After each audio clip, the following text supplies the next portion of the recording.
Children abused by parents or family members and then put back in the home again, sometimes with tragic results. In a KRQE investigation, Ann Perret exposes a case where law enforcement fears a young boy could be facing a similar fate. A warning, the details in this case are disturbing. He laughed really early. That was really fun. He was able to laugh at a normal phase. That was something that he did very easily, and he was just so cheerful. This baby boy came into Audrina Apodaca's family at just 3 weeks old in October 2018 in Utah. The foster mom says he had meth in his system at birth, so he was slightly delayed in his milestones, but they got to watch him crawl, climb, and even Let's go. Okay, ready?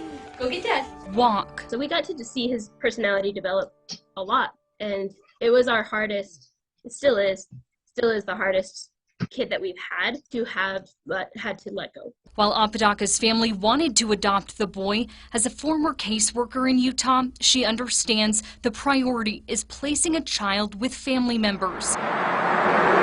Utah's Child and Family Services tracked down his blood relatives in Taos County. The boy officially moved to New Mexico in June 2020. The one consolation of him leaving, we thought he was safe. We thought that there was a positive to it. But the Taos County Sheriff's Office arrested the couple who adopted him, Heidi Velasquez and Adrian Vigil, in March 2021 on accusations they tortured the toddler over a period of at least 6 months. Even the most experienced and hardened investigator would be moved by this case. The abuse hospitalized the boy when he was 2.5 years old. Criminal records show he was malnourished and suffered a head bleed, had broken bones and scars all over his body, open sores on his buttocks, and bruises under his fingernails. New Mexico's Children, Youth, and Families Department took custody of the boy. It was a huge balm to me because it's been an open wound, knowing that he left and there was nothing that we could do to have prevented it. The couple isn't expected to go to trial until April, but we obtained documents from a source showing CYFD already let the boy's adoptive parents, the people charged with abusing and torturing him, spend unsupervised time with him. And the state agency is allowing the parents to keep the boy overnight for a weekend.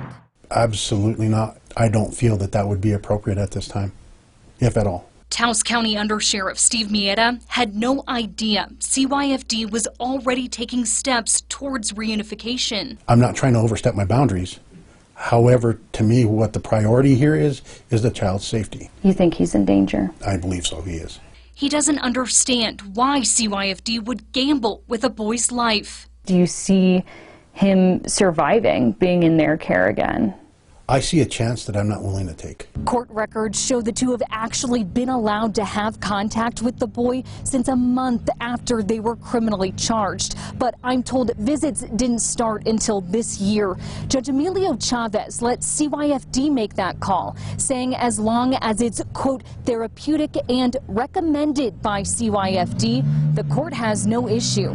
Our goal is to help the child and help that family heal. By law, CYFD cannot comment on individual cases, but the agency agreed to an interview as long as we only asked about general policies. Both state and federal law sets the blueprint for us to follow, as well as the courts. The blueprint for abuse and neglect cases, Child Protective Services Director Emily Martin says, is a path to permanency for the child. In the majority of cases, that's reunifying the child with their accused abusers. Martin confirms that process does play out simultaneously with the criminal case. We want to work with the family immediately. It has to be through contact, but that doesn't mean free reign, right? She says reunification is a long process and can be slowed or stopped at any point. Martin wouldn't answer if it can be completed before the criminal case is closed, but did share how the accused can earn unsupervised time with the child. It's based on the behavioral changes that are seen not only by CYFD, but the mental health, behavioral health professionals and the court. But despite changed behavior, they still have to answer for their alleged crimes. So I asked, why not wait until the family member accused of abuse is found not guilty? It's different for every child and every family, and we have to assess that. Under Sheriff Miera tells me he wants more communication from CYFD, saying as a law enforcement officer, he has the power to step in and is already planning to talk with the district attorney about intervening. He was never expecting the boy to be returned to Velasquez and V Hill. I would hope that they receive the max allowable sentence. You're doing it! Yeah, big boy! He deserves better. He is a wonderful little boy who is so bright and has so many opportunities. Ann Perrette, KRQE investigates. Emily Martin says CYFD helps hundreds of families reunify each year with, quote, great outcomes. And while the agency loses jurisdiction once that happens, Martin says families can voluntarily take advantage of support for up to 6 months after their case closes.